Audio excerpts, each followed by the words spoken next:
চেহারা, এই মাথা, এর আলাদা গুরুত্ব আছে। এজন্য হাদিসে চেহারায় আঘাত করাকে নিষিদ্ধ করে দেওয়া হয়েছে। নবী বলে দিয়েছেন তোমরা চেহারায় মারবা না।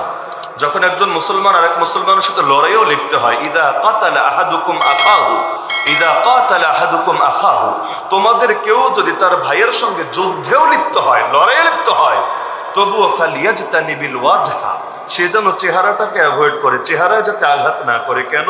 ফাইন্নাল্লাহা খালাকা আদম আলা সূরাতির রহমান, আল্লাহ তাআলা আদম আলাইহিস সালামকে সৃষ্টি করেছেন রহমানের সূরাতে। এই রহমানের সূরাতে হওয়ার অর্থ কি? বহু ব্যাখ্যা আছে, ওই ব্যাখ্যা যেহেতু আমাদের আজকের আলোচনার সাথে প্রাসঙ্গিক না, সেটা বাদ দেই। কিন্তু এ থেকে এটা প্রমাণিত চেহারার আলাদা গুরুত্ব আছে, আলাদা মর্যাদা আছে। আমি আপনাকে 1 ডজন হাদিস শোনাতে পারবো যে এই সবগুলোর মূল বক্তব্য এটাই, চেহারায় আঘাত করা যাবে না। নিজের বাচ্চাকে শাসন করবেন, করেন, চেহারায় মাইরেন না। নিজের ছাত্রকে শাসন করবেন, করেন, চেহারায় মাইরেন না। অথচ আমাদের মায়ের শুরুই হয় চেহারা দিয়ে। এটাই হয় না? চর কোথায় দেয়? চেহারাই তো দেয়। আবার যখন মারামারি লাগে ঘুষি মারে, এটাও চেহারার উপরে মারার চেষ্টা করে।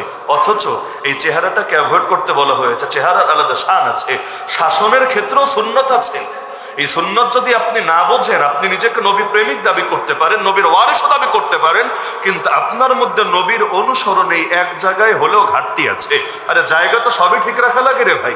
আমাদের ফতোয়া প্রথম বর্ষ চলাকালে উস্তাদ একদিন ক্লাসের মধ্যে বললেন, আল্লামা আব্দুল মালিক হাফিজাহুল্লাহ, যিনি এখন বাইতুল মুকাররমের খতিব, যে ইমানের 70-এর অধিক শাখা আছে, তোমরা সবাই জানো, হাদিসই আছে।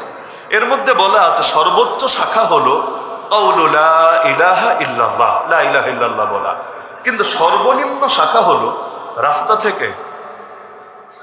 থেকে কষ্টদায়ক বস্তু সরায় দেওয়া।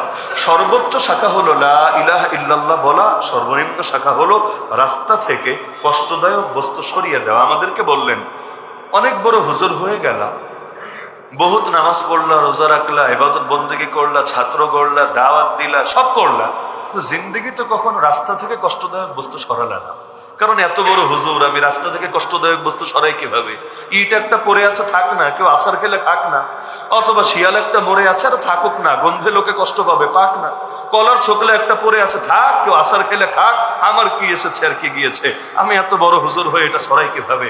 তাহলে আমাদের বললেন মনে রেখো, অনেক বড় হুজুর হয়েছ, কিন্তু ইমানের একটা শাখা তোমার মধ্যে ঘাটতি আছে।